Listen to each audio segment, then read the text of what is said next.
Boa noite, pessoal. Aqui estamos novamente para a segunda noite de lançamento de primeiros ensaios, a publicação educativa da 34ª Bienal. Tivemos ontem a primeira live planejada para esse lançamento e ficamos muito felizes com as devolutivas que chegaram. O assunto apresentou grande interesse no público que participou e a gente ficou feliz também com o alcance do evento, que teve mais de 1.000 visualizações, reuniu pessoas do Brasil todo, de norte a sul, mais de 180 cidades e 8 países. Isso também nos deixa felizes, porque aos poucos a gente vai descobrindo como fazer uma limonada desse limão da pandemia que o destino nos trouxe, né? Essa possibilidade de conversar virtualmente com pessoas de fora de São Paulo é realmente muito, muito gratificante. Bom, antes de prosseguir, deixa eu me apresentar. Meu nome é Laura Barbosa, eu sou coordenadora de relacionamento com professores e parceiros da Fundação Bienal de São Paulo. E eu quero agradecer muito a todos vocês que se inscreveram para participar desse lançamento virtual da publicação educativa da 34ª Bienal. Falando um pouco sobre a organização desse lançamento, achamos que seria interessante dividi-lo em 3 encontros, cada um dedicado a um dos enunciados que estão na publicação. Daqui a pouco vocês vão saber um pouco mais o que são esses enunciados. Dessa forma, cada encontro gira em torno de um tema central, e a gente acreditou que assim a estrutura do livro vai ficando mais clara para o público leitor. Pensamos também que a duração de 1 hora seria adequada para o primeiro contato com esses conteúdos, e esperamos que a partir daqui haja interesse da parte de vocês de continuar essa conversa conosco em outros fóruns, nas nossas ações de difusão. Aliás, falando nas ações de difusão, a gente percebeu ontem que não conseguimos responder a todas as perguntas que chegaram. Algumas perguntas foram bastante densas e teriam reunido uma boa conversa, mas acabaram ficando de fora. Em resposta a isso que ocorreu ontem, a gente já começou a pensar que seria interessante criar grupos menores de conversa e de leitura conjunta da publicação. Esses grupos poderiam se reunir virtualmente para compartilhar e trocar sobre a publicação, sempre com um profissional da equipe de mediação ou difusão da Bienal participando. Coloquem aí no chat o que vocês pensam sobre essa ideia, tá bom? Assim que terminarmos esses eventos de lançamento, a gente vai começar a pensar na organização desses fóruns. A gente vai mandar para vocês também um e-mail de avaliação sobre o lançamento. E nesse mesmo e-mail, a gente vai mandar um link onde vocês vão poder se inscrever para participar desses grupos de conversa sobre a publicação. Combinado? É importante lembrar também que todos os participantes desses eventos de lançamento da publicação educativa vão receber uns certificados digitais pelo e-mail cadastrado. E esse certificado vai chegar para vocês nos próximos dias. Bom, o encontro de hoje vai se concentrar no caderno que tem como título Em Torno do Sino de Ouro Preto. Assim como fizemos no encontro de ontem sobre o Benengó, na noite de hoje, primeiramente, a gente vai contar um pouco sobre como a publicação educativa da 34ª Bienal foi concebida e as pesquisas que fizemos a partir das propostas curatoriais. Aqui vale dizer que, para cada caderno da publicação, a gente foi elencando nomes de artistas, cientistas, pesquisadores, lideranças, mestres, e etc., que pudessem ser convidados a contribuir com a publicação. Para o Caderno do Sino, a gente tem a contribuição da professora Christine Greiner, das artistas da 34ª Bienal, Eleonora Fabião e Noah Skoll, um texto da Carla Zaccanini, uma das curadoras convidadas da 34ª Bienal, e que foi quem nos apresentou para o Sino de Ouro Preto, um conto da escritora e compositora dominicana Rita Indiana, e uma entrevista com o mestre cineiro Nilson José dos Santos. Para a live de hoje, a gente vai apresentar 2 entrevistas gravadas, com 2 dessas convidadas que produziram materiais para esse caderno, a professora e pesquisadora Christine Greiner e a artista Eleonora Fabião. Antes de cada vídeo, eu vou contar para vocês um pouco o que nos levou a convidar cada uma delas e como elas se inserem no conjunto da publicação.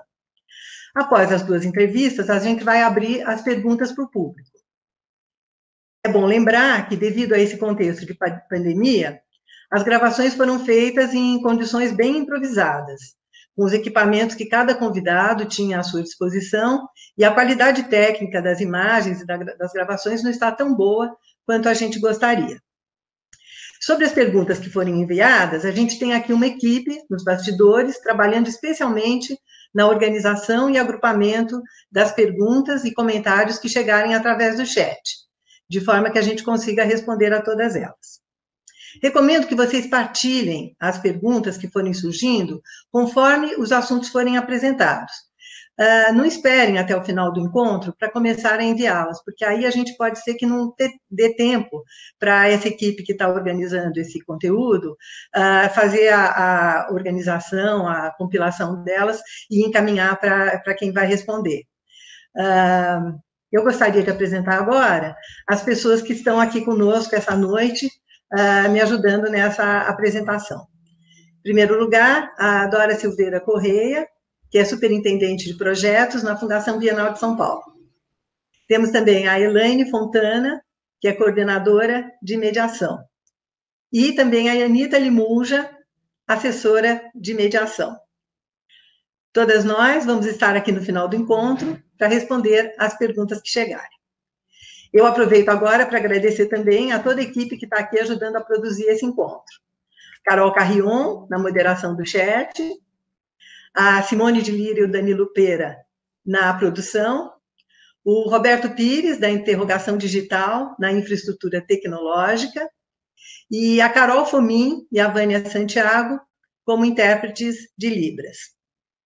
Também quero agradecer a toda a equipe da Bienal, que de várias maneiras vem trabalhando incansavelmente na pesquisa e produção de todo esse conteúdo.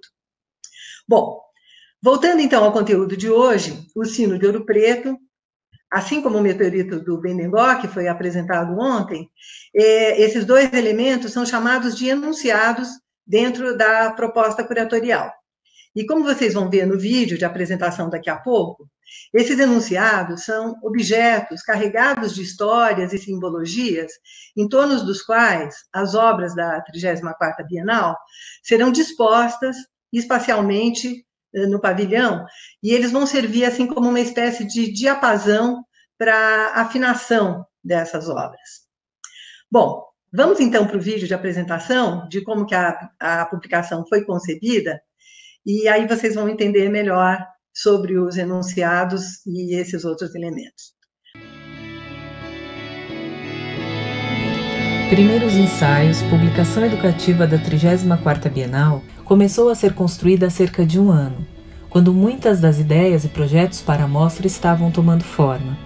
Essa condição indefinida, como nos primeiros ensaios de uma peça que não chegou ainda em sua forma final, carrega uma potência de aprendizado que nos pareceu interessante pesquisar. Nos afastamos de uma proposta baseada apenas na apresentação de artistas e obras e nos voltamos para o pensamento do poeta e ensaísta martinicano Edouard Glissant, um autor importante para o projeto curatorial e uma das nossas primeiras leituras relacionadas à 34ª Bienal. A elaboração da estrutura da publicação foi inspirada nos conceitos de transparência e opacidade, centrais para o que Glissant entende por relação, como nos mostram seus diálogos com o cineasta Amantia Diawara no filme One World in Relation. Il y a 40 ans, à Mexico, dans une conférence avec Octavio Paz, j'avais dit « Je réclame le droit à l'opacité ». Il y a une injustice fondamentale à ce que la projection de la transparence des pensées occidentales se répande sur le monde entier. Mais pourquoi devons-nous estimer les gens au barème, selon le barème de la transparence des idées qui a été proposée par l'Occident? Je comprends ceci, je comprends cela, je comprends ceci, je comprends la rationalité. Et je dis, mais quelqu'un a le droit d'être opaque à mes yeux.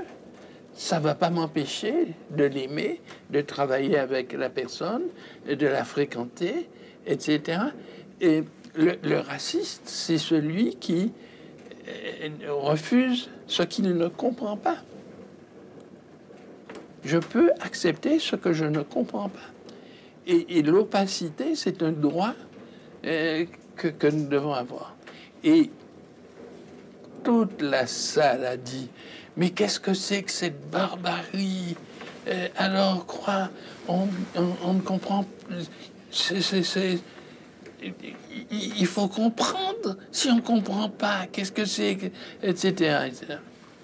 Et je vous assure que 20 ans après, ou 30 ans après, dans la même salle, dans la même ville, il y a eu une réunion, une conférence, et tout à fait plaisamment, j'ai rappelé ce que j'avais dit 20 ans avant ou 30 ans avant, et tous les gens dans la salle ont dit « Ah non, il faut réclamer à l'ONU le droit à l'opacité. » Pourquoi? Parce que les gens avaient fini par comprendre que c'était une barbarie. La barbarie, c'était justement d'imposer à l'autre sa propre transparence. Et moi, je dis toujours aux psychiatres, aux psychanalystes, si je n'accepte pas ma propre opacité pour moi-même, effectivement, je me défais. Mais je peux accepter ma propre opacité.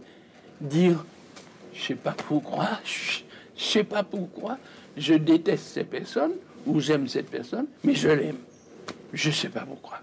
Pourquoi? Il n'y a aucune raison, il n'y a aucune qualité, il n'y a aucune... Mais je sais. Est-ce qu'on sait pourquoi on déteste le chou-fleur ou le... Est-ce qu'on sait pourquoi? Est-ce qu'on comprend pourquoi on déteste le... Moi, je déteste cette plante verte, là, un petit légume vert, là, le brocoli. Tout le monde aime le brocoli. Je déteste le brocoli. Mais est-ce que je sais pourquoi? Pas du tout. J'accepte mon opacité sur ce plan-là. Pourquoi je ne l'accepterais pas sur d'autres plans? Et pourquoi je n'accepterais pas l'opacité de l'autre? Pourquoi je dois obligatoirement comprendre l'autre pour vivre à côté de lui, travailler avec lui, etc. C'est absolument... Et c'est une des lois de la relation. Parce que dans la relation, les éléments ne se confondent pas comme ça, ne se perdent pas comme ça. Chaque élément peut garder son, je ne dirais pas seulement son autonomie, mais son essentialité, n'est-ce pas, tout en s'accommodant des essentialités et des différences des autres. Eh bien, en 30 ans, les gens avaient compris ça.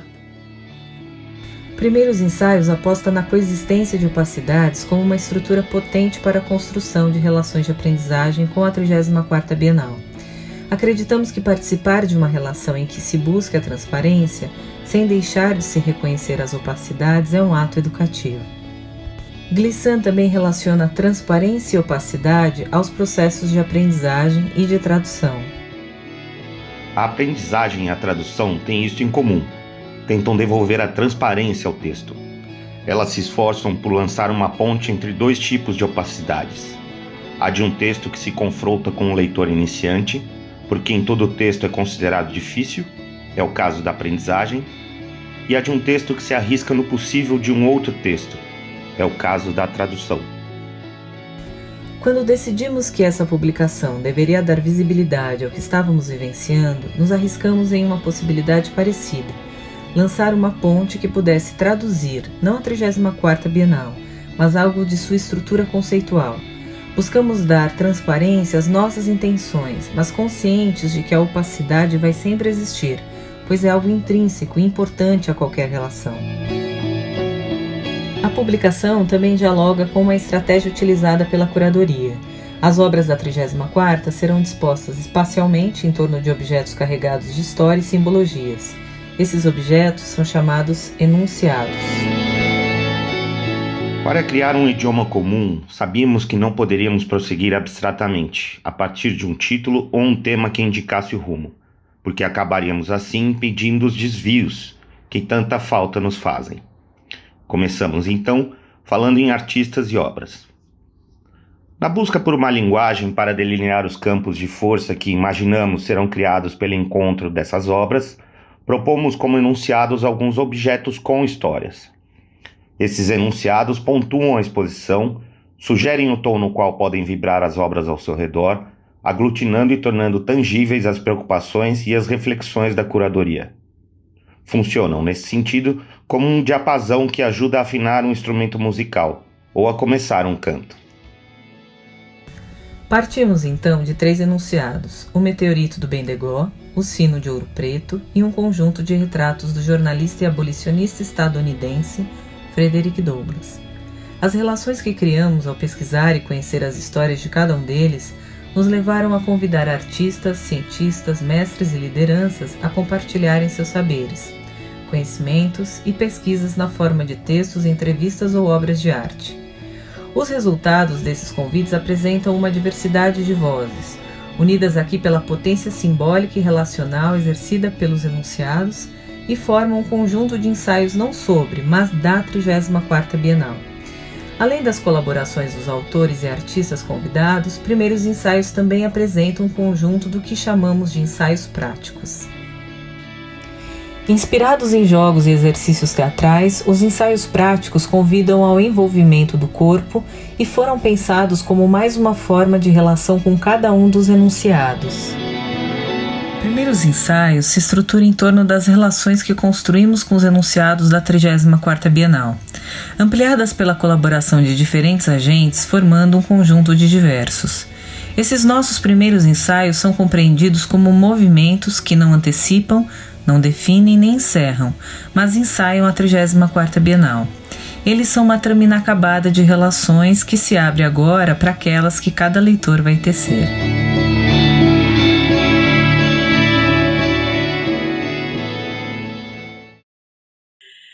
Bom, agora que vocês já entenderam um pouco melhor o que são esses enunciados, deixa eu contar um pouco sobre esse sino especificamente, o sino da Capela do Padre Faria, que para nós ficou sendo o sino de Ouro Preto. É claro que Ouro Preto, assim como outras cidades históricas mineiras, elas têm diversas igrejas e muitos sinos. Mas o sino que interessou a curadoria da Bienal foi o sino da Capela do Padre Faria, uma capela pequenininha, um campanário externo que abriga esse sino. No texto que a Carla Zaccanini, curadora convidada, escreveu para a publicação, ela conta que na noite do dia 21 de abril de 1792, o dia da execução do Tiradentes, né, esse sino foi tocado à revelia, contrariando a proibição da coroa portuguesa, que tinha interditado o toque dos sinos de toda a cidade, né, de toda a colônia, durante o dia e a noite da execução do Tiradentes. Anos mais tarde, exatamente no mesmo dia 21 de abril de 1960, ou seja, 168 anos depois, né, da execução de Tiradentes, esse mesmo sino da Capela do Padre Faria tocou novamente, só que dessa vez ele tocou em Brasília, na inauguração da nova capital. Ele tinha sido transportado para Brasília para tocar especificamente na inauguração da nova capital do país. A repetição do toque desse sino em 2 momentos tão importantes da história do Brasil e a associação desses momentos históricos com a construção de memória foi o que tornou esse sino de Ouro Preto um objeto de interesse da curadoria e, consequentemente, um dos enunciados da publicação educativa, dos enunciados da 34ª e da publicação educativa.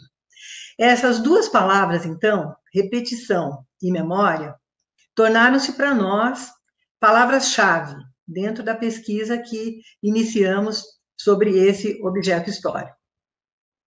Conforme a gente foi avançando na pesquisa, um ponto que nos interessou muito foi a tradição do toque das igrejas mineiras, do toque dos sinos das igrejas mineiras.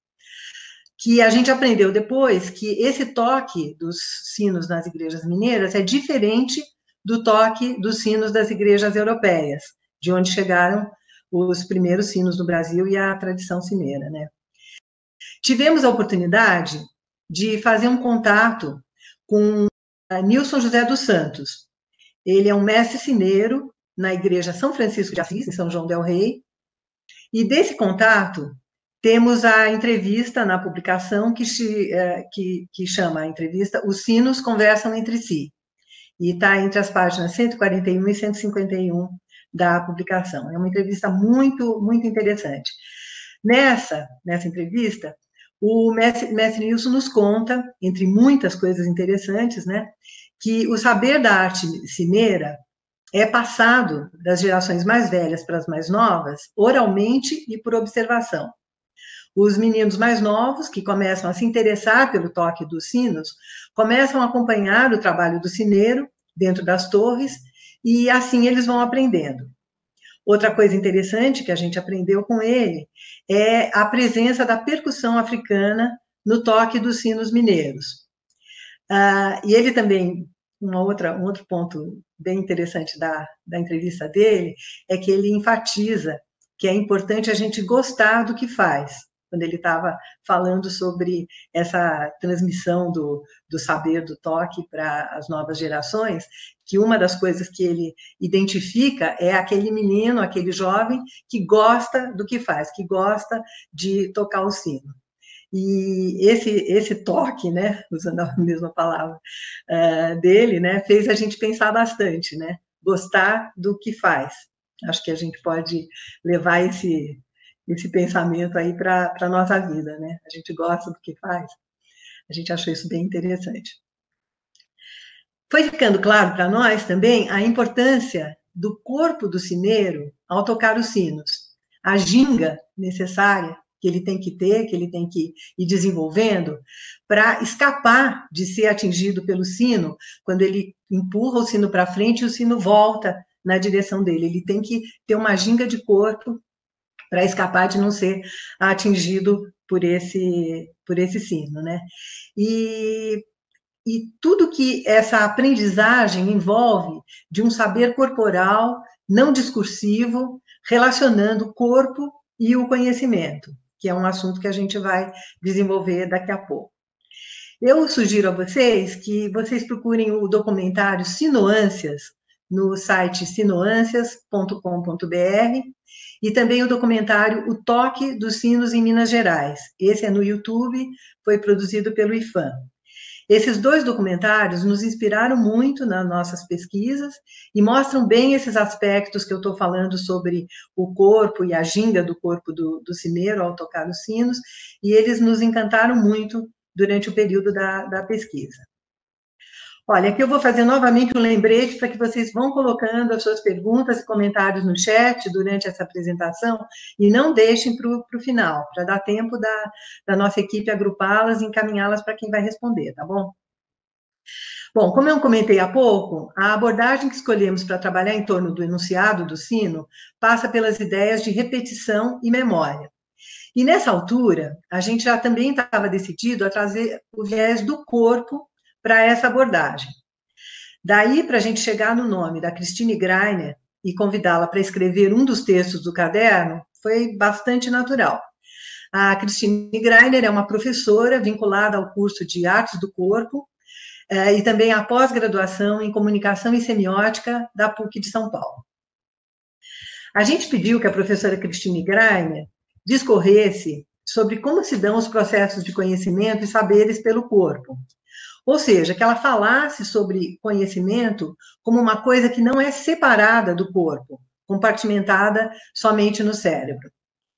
Na entrevista que ela nos concedeu para esse lançamento, vocês vão ver que ela nos contextualiza sobre diferentes campos da pesquisa que tem se debruçado sobre o conhecimento como algo que envolve os sentidos, a memória, a imaginação e que não está somente restrito ao cérebro e à forma verbal. Pedimos também que ela refletisse sobre esse difícil momento de reclusão que a gente está passando, né? E como ficam as relações entre corpo, ambiente e conhecimento mediados pelas telas.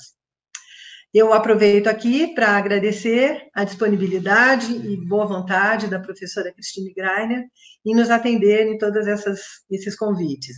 E vamos, então, assistir ao vídeo que onde ela aparece e onde ela fala sobre todas essas coisas.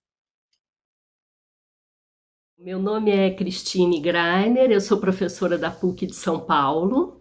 Eu trabalho num curso que se chama Comunicação das Artes do Corpo e na pós-graduação em Comunicação e Semiótica. O foco da minha pesquisa é o corpo e as artes, e tenho também uma longa pesquisa sobre cultura japonesa. Quando eu recebi o convite para escrever o texto aqui para a Bienal, um dos tópicos mais importantes era pensar o que é conhecimento e como é a relação do corpo com o conhecimento. Então, esse é um tema muito apetitoso para mim, porque há muitos anos eu venho pensando nisso e tentando fugir dos estereótipos, porque normalmente quando se fala esse termo conhecimento, as pessoas pensam logo na linguagem verbal e pensam no conhecimento como se fosse necessariamente um conhecimento racional, compactado no cérebro e relacionado também à consciência. E quando eu comecei a fazer uns estudos sobre o conhecimento, não apenas na arte, mas do ponto de vista orgânico mesmo, eu comecei a pesquisar uma bibliografia e que contava, primeiro, conhecimento não é só linguagem verbal. Um movimento também pode construir conhecimento. E outra coisa ainda mais importante, o conhecimento ele não é compactado no cérebro. O conhecimento ele se dá, ele emerge a partir de uma conexão corpo, mente, ambiente. Então, o sistema sensório-motor, por exemplo, é super importante na constituição do conhecimento, e também o conhecimento não se dá apenas naquilo que se chama alta consciência. O nosso inconsciente também é cognitivo. Então, para estudar essas coisas, são vários autores. Então, tem autores que são da filosofia, tem autores que são desse campo de estudos que se chama ciências cognitivas, principalmente aqueles que estão mais ligados à ideia de embodied mind, que é essa ideia de uma mente corporificada, uma mente encarnada. E eu gosto muito, por exemplo, de um cientista chamado Antônio Damasio, que ele usa uma metáfora que eu acho muito preciosa para entender como é que o conhecimento se organiza. Ele diz que o nosso cérebro ele é um cartógrafo. Ele é um cartógrafo que fica o tempo inteiro construindo mapas e cartografias. E essas cartografias são simultaneamente cartografias daquilo que se passa no corpo, da relação do corpo com o ambiente, do corpo percebendo essa relação corpo-ambiente e essa cartografia, todos esses mapas cerebrais que vão também ajudando a entender como se constituem no corpo emoções e sentimentos. Então, assim, de uma maneira geral, é mais ou menos isso. Então, o conhecimento ele não é compartimentado, ele não se compartimentaliza nem na linguagem verbal, nem no cérebro. Ele acontece em rede. E esse momento que a gente está vivendo agora, né, mesmo esse nosso encontro, assim, né, um encontro mediado por tela, né, eu estava falando sobre mediação e sempre essa relação corpo-mente, ambiente. Então eu acho que é interessante a gente pensar o que é ambiente, né, porque quando a gente está falando sobre conhecimento e essas complexidades todas que eu estava mencionando antes, o ambiente nunca é só um lugar. O ambiente é sempre uma rede, né? Então, ele tem a ver, claro, com o lugar, com os contextos, contexto cultural, contexto afetivo, mas ele é todo esse fluxo muito grande que implica em coisas que têm fisicalidade, extensão corpórea, e implica também em todos os processos imaginativos, desejos, sonhos, tudo isso faz parte dos ambientes também, né? E claro, a gente vivendo esse momento de que é uma reclusão, né? Tá todo mundo fechado, a gente consegue só se comunicar com as telas. Eu, inclusive, estou dando essas aulas virtuais, de vez em quando fazendo umas lives com artistas. Isso faz a gente refletir muito. Eu tenho pensado muito nisso, porque eu acho que cada vez que a gente muda de ambiente, não basta a gente tentar replicar aquilo que a gente faria presencialmente, ali ao vivo, fazer na tela, porque é outra materialidade, é outro contexto, são outras questões que estão implicadas lá. Então, essa situação tem me feito pensar muito sobre alguns temas específicos. Um deles é relação de poder. Porque o fato da gente estar trabalhando e fazendo tudo online, isso implica num controle também, em diversos tipos de controle. E eu tenho lembrado muito do Foucault, do livro dele Vigiar e Punir e do Panóptico, porque eu acho que nós estamos completamente vitimados aqui por diversos panópticos. Outra coisa que eu tenho pensado também, que tenho inclusive conversado com muitos artistas, eu trabalho com muitos artistas que pensam a arte presencialmente, porque são dançarinos, são atores, são performers. Então, para essas pessoas é uma agonia muito grande essa mediação da tela, né? E eu acho que isso faz a gente refletir também sobre o que é presença, porque nós temos uma presença também quando estamos mediados pela tela, só que é um outro tipo de percepção, é uma outra consciência e é uma outra relação de alteridade. Então, é claro que eu não tenho nenhum diagnóstico sobre isso, nenhuma resposta, mas o que eu posso dizer para vocês é que é um momento que eu acho que é bom também para a gente criar novas perguntas, porque esses ambientes nos quais estamos nos comunicando e onde o próprio conhecimento vem sendo trabalhado agora nessa situação, pede por novas perguntas, e isso eu acho que é uma inquietação que vai acompanhar a gente por muito tempo, porque a hora que terminar essa pandemia, né, ou pelo menos terminar essa reclusão mais radical, a gente estará num outro mundo. Então não tem um retorno, a nossa vida não vai voltar a ser o que era. E não é só por causa das dificuldades, de todas as crises que vão emergir, mas é por conta do ambiente ter se transformado radicalmente e também porque, ao testar outros modos de percepção e comunicação, nós também vamos estar diferentes.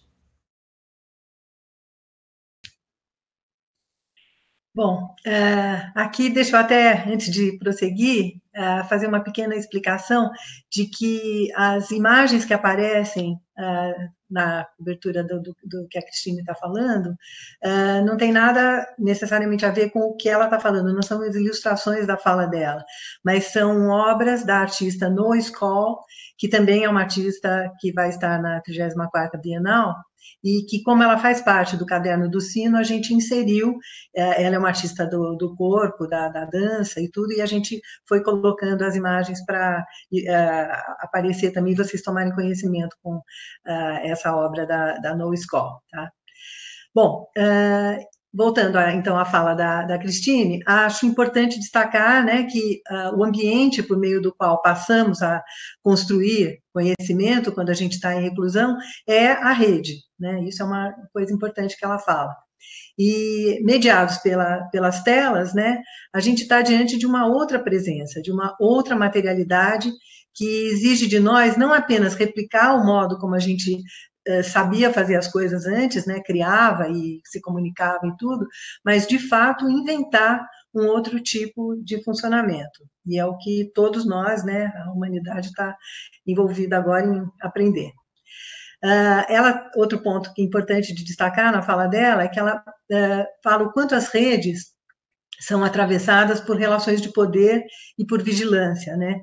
E que esses são os temas que a gente precisa se atentar, pois, como ela mesma diz, não apenas as mudanças no nosso entorno são radicais, mas nós mesmas seremos outras pessoas em termos de percepção e comunicação após essa experiência de reclusão.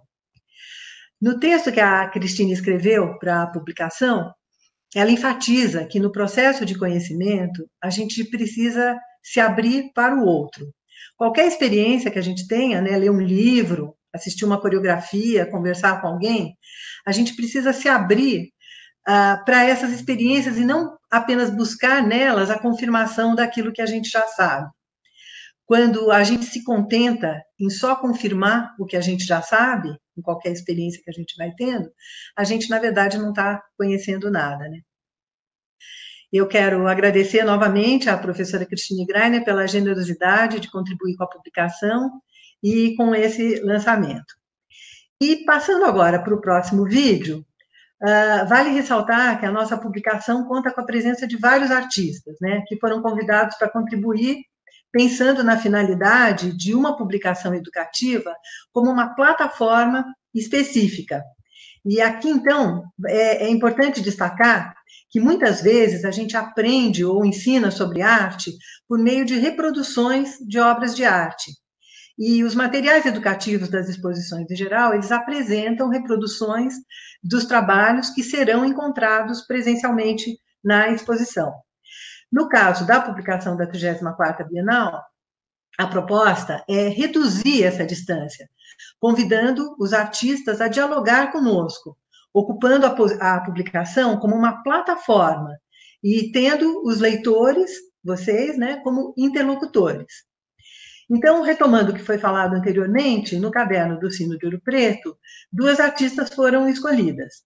A Noa Skoll, que eu acabei de mencionar, que é uma coreógrafa, bailarina, professora israelense, já falecida, e que, dentre as suas inúmeras contribuições para o estudo da dança, ela desenvolveu um extenso material de notação do movimento, né?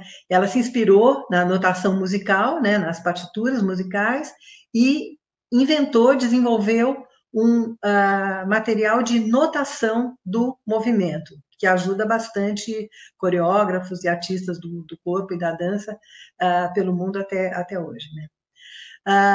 A outra artista convidada para o Caderno do Sino foi a Eleonora Fabião, brasileira, artista da performance, e ela, em geral, realiza suas ações em espaços públicos. E nos atraiu porque vimos no trabalho dela muitos pontos de conexão com os nossos interesses na mediação. A Eleonora, ela trabalha com programas performativos, convidando o público, né, a participar das suas ações e mobilizando os contextos diretos nos quais ela vai atuar, utilizando bastante a lógica do jogo nessas ações. Por isso, a gente acreditou, acertadamente, de que ela seria uma interlocutora importante para a nossa abordagem em torno do Sino de Ouro Preto. Ela nos conta que, depois de se apropriar do significado desse sino e da sua história, como enunciado dentro da proposta curatorial, decidiu responder ao nosso convite, desenvolvendo um jogo, tendo o sino como tema. Nas suas próprias palavras, ela quis apresentar uma possibilidade de jogo que trabalhasse com relação e pudesse ser praticado em diferentes contextos.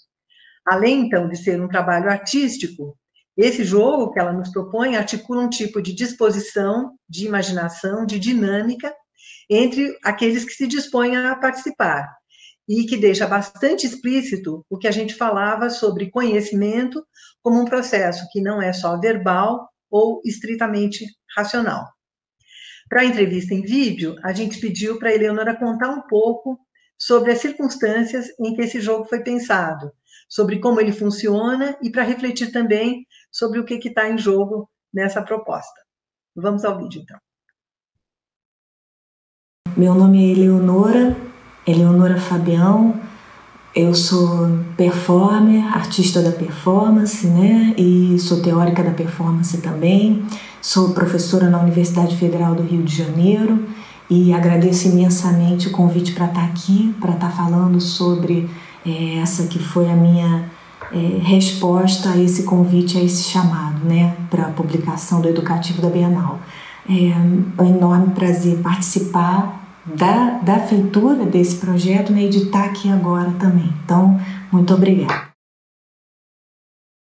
Para mim foi importante lembrar, para poder conversar com vocês, onde é que eu estava e como é que essa ideia foi se formulando, né? Já eu vou explicar com mais detalhe. O que eu propus para o livro do Educativo é um jogo, mas deixa eu primeiro chegar. Esse jogo se chama Sino, mas deixa primeiro eu chegar lá, né? Então tocou o telefone. A gente não pode esquecer que um dos inventores do telefone é o Graham Bell, e que o sobrenome dele é Bell, é Sino. Então eu comecei a recolher isso tudo, vi os mestres cineiros, né? Tem um vídeo bonito demais que eu já tinha visto deles, li a entrevista do Nilson José dos Santos, e lá tinha uma pergunta assim, super interessante, que é: qual é a importância do corpo na cultura cineira? Aí, com essa pergunta do corpo na cultura cineira, a gente chega a um pensamento que eu acho importante de partilhar, que é um pensamento que me interessa muito, e o jogo nasce daí, o jogo Sino nasce daí, que é uma atenção muito grande para corpos humanos e para corpos não humanos, ou, se vocês preferirem, corpos mais que humanos. O que é isso? Eu estou querendo dizer que quando eu olho para um sino, eu penso nele como um corpo, eu vejo ele como um corpo, né? Então, me interessam as relações entre os corpos humanos e esses corpos, e esse tanto de outros corpos, por que eu entendo como corpos? Porque eu acho que eles têm agenciamento.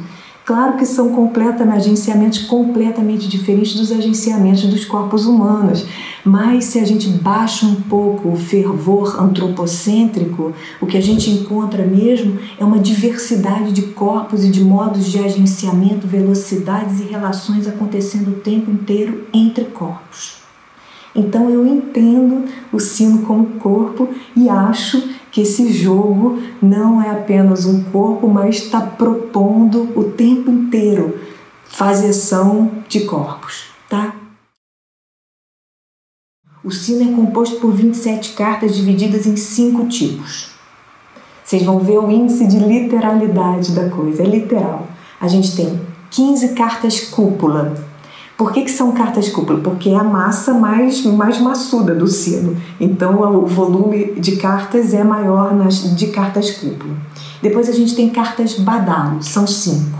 Né? A gente tem cartas oco, são 5. Veja bem, não são cartas vácuo, são cartas oco. No vácuo, som não propaga. No oco, som propaga. Tá? Tem uma carta que realmente essa eu não sei dizer de onde veio nem para onde vai, porque nem tudo que eu faço assim eu sei dizer com todas as letras, mas chama Carta Cabeça no Chão. Eu achei que ela era fundamental, ela se impôs e ela está aqui. E tem a carta sino. Então tem uma carta sino e uma carta cabeça no chão.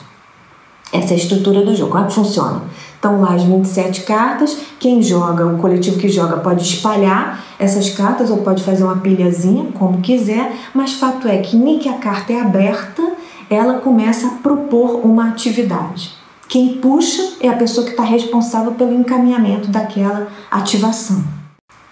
Bom, então vamos lá. Então vamos ver o que são as cartas cúpula.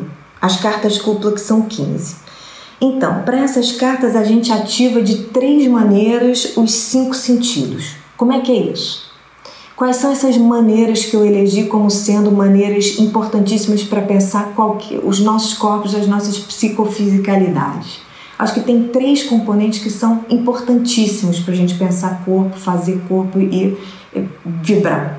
Entender a dimensão da memória, que está sempre rolando, a dimensão da imaginação, que está sempre rolando, e a dimensão da atualidade. O que eu quero dizer por atualidade? A relação direta sensorial, direta com o que nos rodeia, com o que há.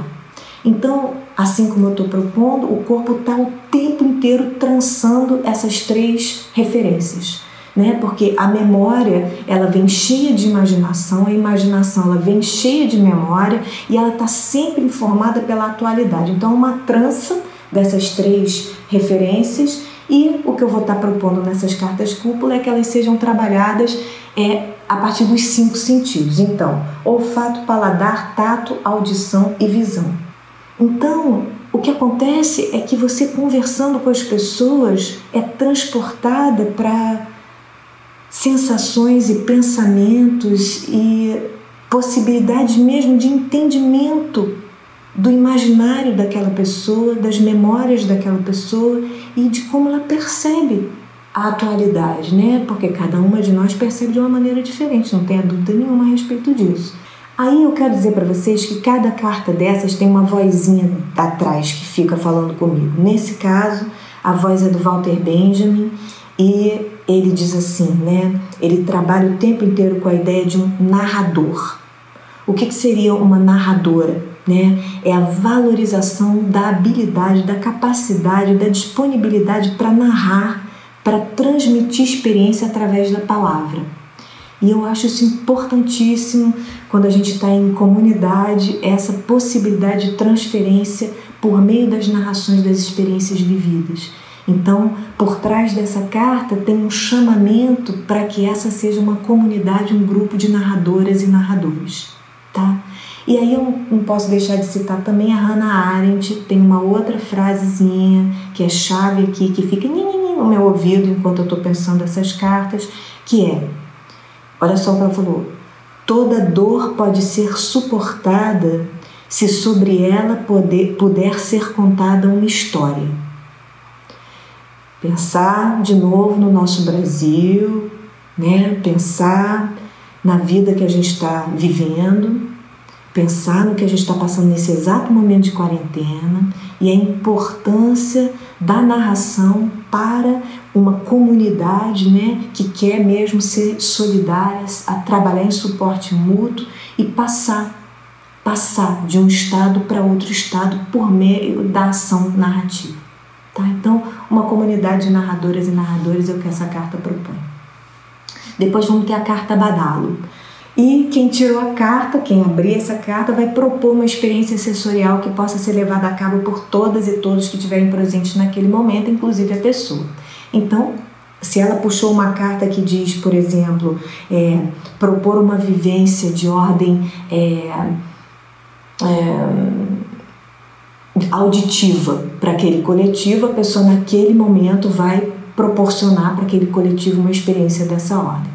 Ela é muito simples, vai ter que dar um tempinho para a pessoa pensar e elaborar, e tem um chamamento bonito aí que é uma ética de participação mesmo. Quer jogar, tem que estar disponível para, né, ter esse princípio ético aí, disponível para embarcar nas sugestões, nas proposições umas das outras. Então, aqui, como a gente está falando de uma proposição, a gente está pensando aqui na importância também de uma comunidade de propositoras e propositores. A voz que fica em mim aqui é da Lígia Clark, em 1968, é muito conhecido. Ela escreveu um texto curto que diz assim: nós somos os propositores, nós somos o molde, cabe a você soprar dentro dele o sentido da nossa existência. Nós somos os propositores, nossa proposição é o diálogo, sós não existimos, estamos à sua mercê.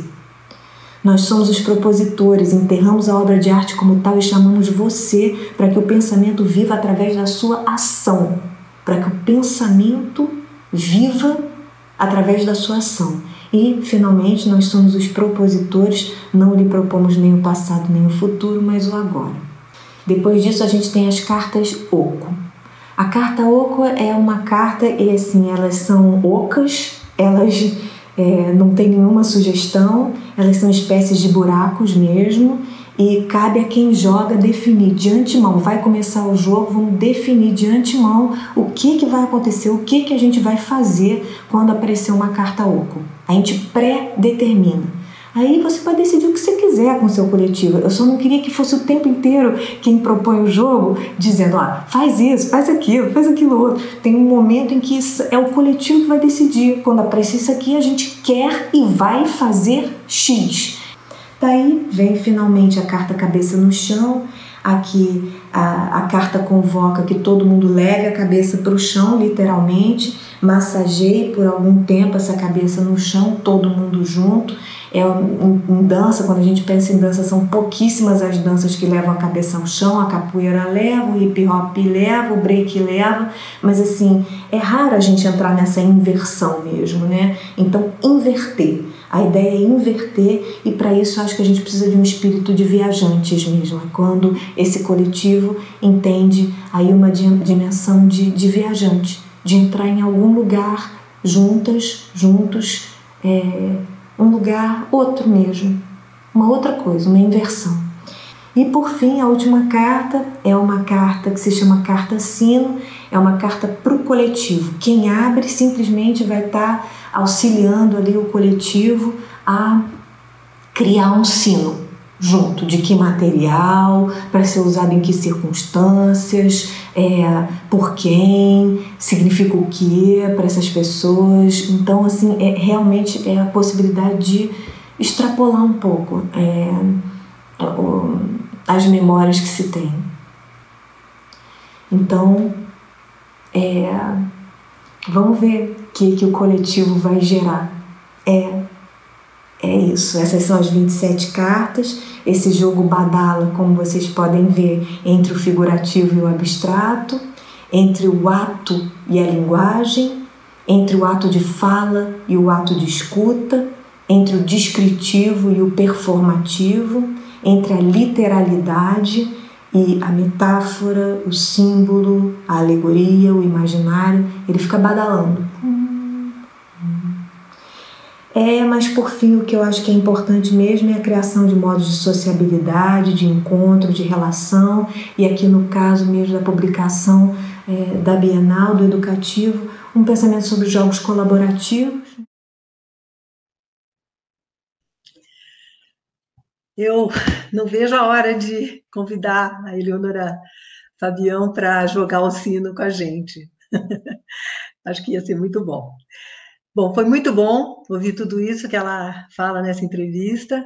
Nós da equipe ficamos encantados com essa entrevista, de poder ouvir a narrativa do processo de criação do jogo feito pela própria artista e como é importante essa descrição que ela faz sobre como ela articula o pensamento para conceber e criar um trabalho artístico, né? Aqui vale ressaltar que o jogo proposto pela Eleonora tem uma relação transversal com o que a gente propõe no caderno, no quarto caderno da publicação, que é o caderno Ensaios Práticos, que, na verdade, é um conjunto de propostas corporais baseadas no teatro, nas práticas teatrais, né? E que é um convite para a apropriação do material que coloca ele em relação com as pessoas e os lugares que ele for alcançar, né? A gente vê isso muito positivamente e estamos bastante curiosos, né, para saber de vocês como foi praticar tanto o jogo que a Eleonora propõe, como os ensaios práticos que estão no quarto caderno da publicação. Quero enfatizar também aqui que a abordagem que a gente escolheu para trabalhar o sino de Ouro Preto, né, evidenciando as palavras repetição e memória pelo viés do corpo, foi uma das abordagens possíveis entre tantas outras, né? E ela também se coloca em relação com os outros cadernos e com o modo de conceber a curadoria da 34ª Bienal. Bom, a gente conclui assim a primeira parte dessa live e vamos passar agora para as perguntas enviadas por vocês, né?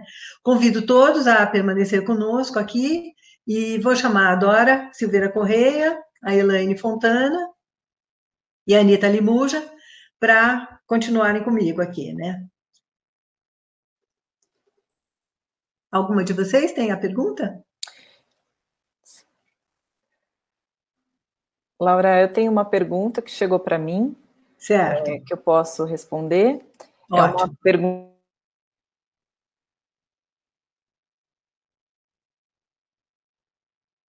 considerando a fala da Christine Greiner, né? E sim, Rogério, nós, equipe interna, temos pensado bastante na possibilidade de uma mediação virtual para que isso seja uma nova metodologia de trabalho, sim, entendendo que espaço, que lugar é esse que movimenta um outro tipo de relação.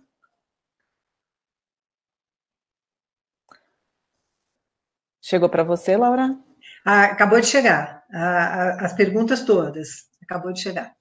Posso encaminhar, então, a primeira pergunta eu vou pedir para a Dora responder, vem da Tereza Lima, e ela pergunta o seguinte: por que a escolha do sino de Ouro Preto? E junta com a do Warner Reis Júnior, que pergunta: gostaria de saber como surgiu a ideia de gerar um conteúdo a partir da história de um objeto. Obrigada, Tereza, obrigada, Warner, pela pergunta. Eu imagino que a escolha do sino já foi respondida na fala da Laura, porque foi uma escolha da curadora, convidada, a Carla, e os curadores, eu vou juntar com a pergunta do Warner, porque a ideia dos enunciados é uma estratégia curatorial que que inspirou a nossa prática, né, para elaborar o material educativo, a publicação educativa. A ideia de usar enunciados, que veio da curadoria, é que o Jacopo, o Crivelli, o curador-geral, ele fala, tem uma entrevista dele na publicação, em que ele diz que ele já tinha praticado isso numa exposição, que a ideia é você apontar algo presente numa obra, ou uma leitura possível de uma obra, a partir de algo que não é uma obra de arte. Foi assim que surgiu a ideia de usar esses objetos, que não são obras, mas que eles potencializam, né, as leituras possíveis das obras. Nós, a equipe da Fundação Bienal, que estava trabalhando na publicação educativa, partiu dessa ideia, mas de uma maneira um pouco diversa, porque os enunciados já haviam sido escolhidos pelos curadores, por conta das inúmeras histórias que eles carregavam, e nós resolvemos partir desses enunciados para criar relações a partir deles. Na verdade, é um movimento oposto. Os curadores partiram das obras para chegar aos enunciados, e nós partimos dos enunciados para chegar aos textos, às entrevistas, à contribuição dos artistas que estão na publicação. Então, foi assim, esse que é o processo de uso dos enunciados na publicação. Espero ter respondido. Muito obrigada, Dora. A próxima pergunta eu vou encaminhar para a Anitta, e ela vem da nossa querida Andréia Pessutti, lá de Cascavel, que a gente já teve a oportunidade de fazer formação de professores lá da Rede Municipal de Cascavel. Ela é uma das coordenadoras lá da secretaria, e a gente gosta muito dela. E a Andréia pergunta: essas relações são super importantes para pensar as relações na escola. Como vocês veem essa relação com a aprendizagem na escola, na educação formal? Olá, André, obrigada pela pergunta. Bom, eu tive a oportunidade de conhecer o mestre Nilson José dos Santos. Eu entrevistei ele ano passado e ele nos contou, né, uma quantidade imensa de saberes, né, que ele vem passando de geração a geração, né. Foi mais de 1 hora de conversa gravada, né, então a gente apenas selecionou alguns trechos que estão escritos na publicação educativa.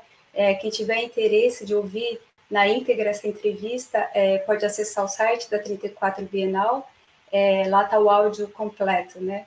E é interessante essa pergunta que você faz, porque ele conta, um dos causos que ele nos conta é que ele foi convidado pelos estudantes de uma escola para ir para a escola para contar para eles o saber deles, né?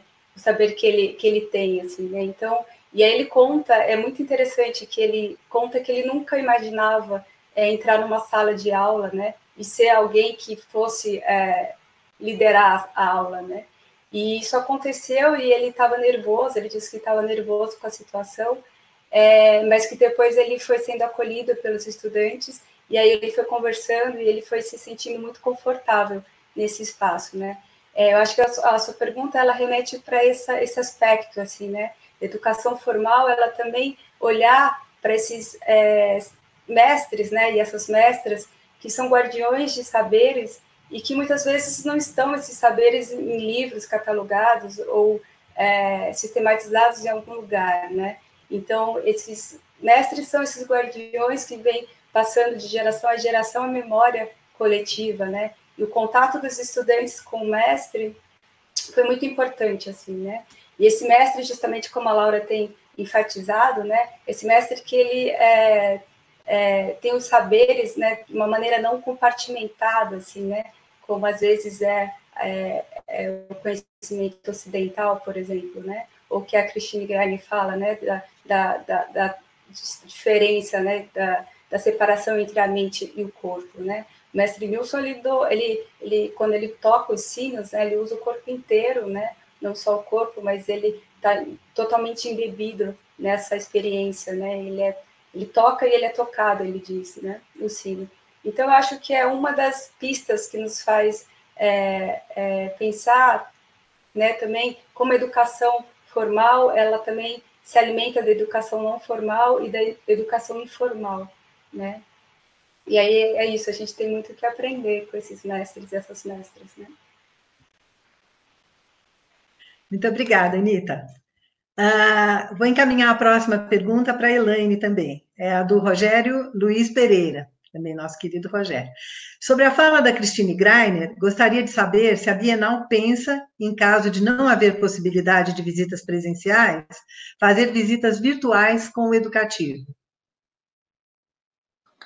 Oi, Laura, obrigada pela pergunta. Essa é a pergunta do Rogério, que eu cheguei a responder antes, e eu retomo aqui, porque sim, a gente tem interesse em desenvolver ações de mediação dentro de um espaço virtual, não só mediação, mas de difusão também, considerando essa possibilidade dos grupos diminuírem quando a Bienal abrir.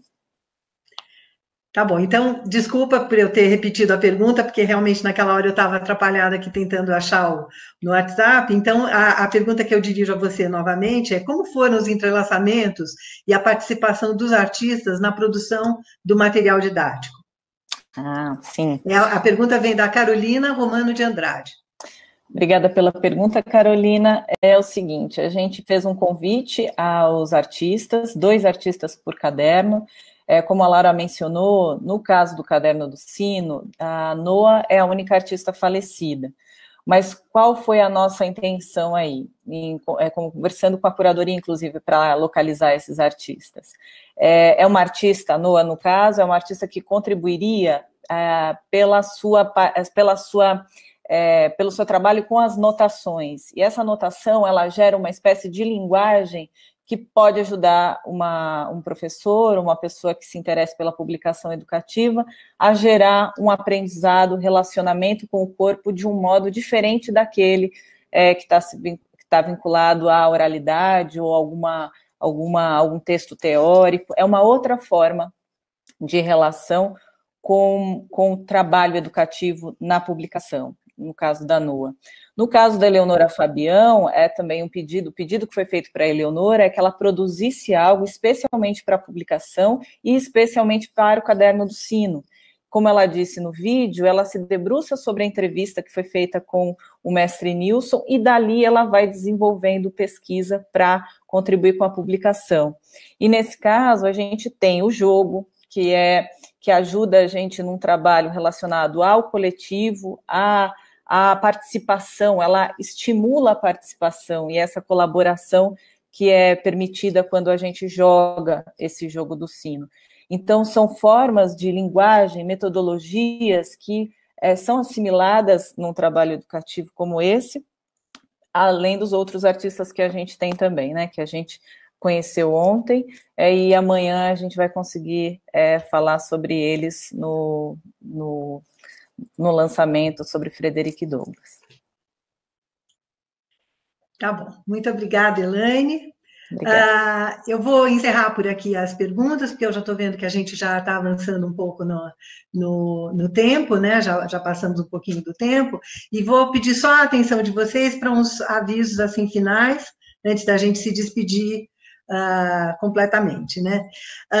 Primeiro, sobre o certificado de participação, eu quero lembrar que ele deve chegar para cada um de vocês depois, mais tarde por e-mail, né, nos próximos dias, e caso isso não aconteça, escrevam para a nossa equipe, por favor, o e-mail é educação, sem tio e sem cedilha, educacau@bienal.org.br. Todo mundo que está participando hoje, que está inscrito, vai ter direito à publicação impressa se participar das 3 lives, né? E essa publicação pode ser retirada na Bienal, gratuitamente, né? A distribuição sempre é gratuita,